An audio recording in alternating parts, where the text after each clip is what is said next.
I don't believe our whole nation's priority is to slaughter people in other parts of the world. I think it is a priority of a powerful and concentrated class in the United States that happens to have a grip of control over our government.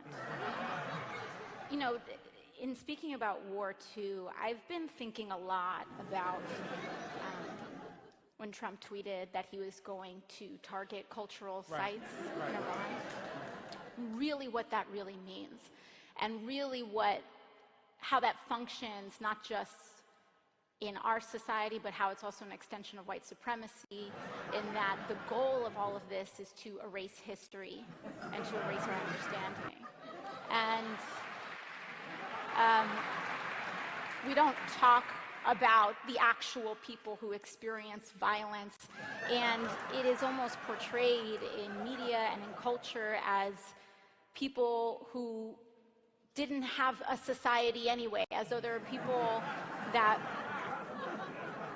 were just kind of out in the desert somewhere. But these are people who are living ordinary lives, that went to the grocery store just like us, and bombs are quite literally being dropped on them.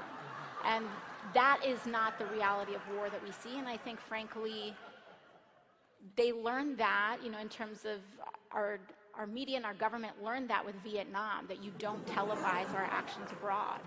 Because if we knew what we were financing and bankrolling,